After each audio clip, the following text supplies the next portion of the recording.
अगर रिफ्यूजी पट्टा देती है, मैं स्वयं उसका विरोध करूंगा और जनता भी उसका विरोध करेगी। लेकिन इतना जरूर है, एक हाथ से पियोन अगर कोई जाता है तो उसको छोड़ने वाला भी नहीं, ये भी मैं आपके माध्यम से बता दूं। और अगर ऐसा जीटीए करती है तो मैं उसको बधाई देता हूँ। लेकिन 5 डेसिबल अगर रिफ्यूजी पट्टा देती है, मैं स्वयं उसका विरोध करूंगा और जनता भी उसका विरोध करेगी। ये षड्यंत्र हमारे साथ, ये छल जो दोबारा टीएमसी सरकार करना चाह रही है, वो हम होने नहीं देंगे।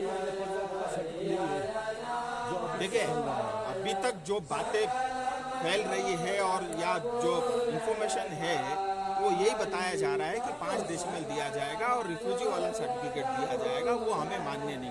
पूरी हमारी अपनी जमीन और पक्का पट्टा दोगे, जिसके ऊपर कल को हम कर्जा लेना चाहें तो बैंक से हमको लोन मिल जाए, हम बिक्री करना चाहे उसको बेच सके। अगर ऐसा पट्टा होगा वो स्वागत योग्य है। उसके लिए मैं टीएमसी को भी बधाई दूंगा और जीटीए को भी दूंगा। लेकिन अगर आप खिलवाड़ करना चाहते हो, ये संभव नहीं है। पंचायत चुनाव अच्छा होना चाहिए। हमारी एक ही मांग है कि जो है 2 टायर पंचायत चुनाव क्यों, 3 टायर पंचायत चुनाव होने चाहिए, जो संविधान ने हमको अधिकार दिए हैं। और समस्त पश्चिम बंगाल में अगर 3 टायर चुनाव होता है, भाई हमने क्या किया ऐसा पाप जो हमारे ऊपर जो है आप जिला परिषद ही छीन रहे हो। मैंने मांग रखी है और केंद्र सरकार भी इसको पुश कर रही है, क्योंकि पंचायत राज्य का विषय रहता है, ये निर्णय राज्य ने लेना है। लेकिन अगर जीटीए या टीएमसी ये सोच रहे कि 2 टायर पंचायत चुनाव होगा और हम चुनाव नहीं लड़ेंगे, उस भ्रम में मत रहना। हम लड़ेंगे और भारतीय जनता पार्टी के नेतृत्व में पंचायत बनेगी और मोदी जी के नेतृत्व में यह पंचायत होगी और पंचायत में सीधे केंद्र के पैसे आएंगे डीएफटी के माध्यम से, अलग अलग योजनाओं के माध्यम से, और हम पश्चिम बंगाल को बाईपास करके डायरेक्ट विकास करने का काम जो है दार्जिलिंग और कालिम्पोंग इस पहाड़ी क्षेत्र में करेंगे।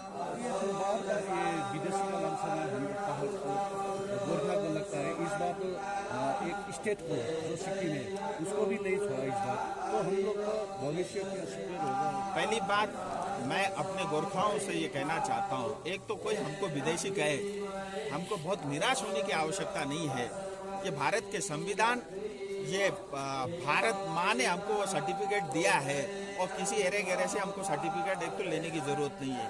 और कोई कुछ कहता भी है तो उसको ज़्यादा सीरियसली लेने की आवश्यकता नहीं है, ज़्यादा रोने की जरूरत नहीं है। मेरा ये सीधा सीधा कहना है। दूसरी बात, इस बार जो टिप्पणी हुई है बहुत सुप्रीम कोर्ट की तरफ से हुई है और सिक्किम ने भी उसका विरोध किया है, केंद्र सरकार ने भी उसके ऊपर में जो है रिव्यू पिटीशन फाइल किया और मैंने भी उसका विरोध जताया। मुझे लगता है इस तरह की टिप्पणी सुप्रीम कोर्ट की तरफ से नहीं होनी चाहिए।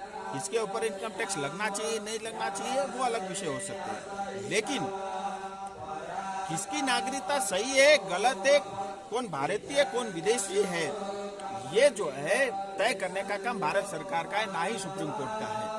और इस तरह की आपत्तिजनक टिप्पणी स्वाभाविक रूप से जो है समाज को कमजोर करती है। और जब जब ऐसा होगा, मुझे लगता है जैसे इस बार हुआ है, सभी नेतृत्व को इसका विरोध करना चाहिए और मुझे लगता है वो किया भी। ये कालिम्पोंग से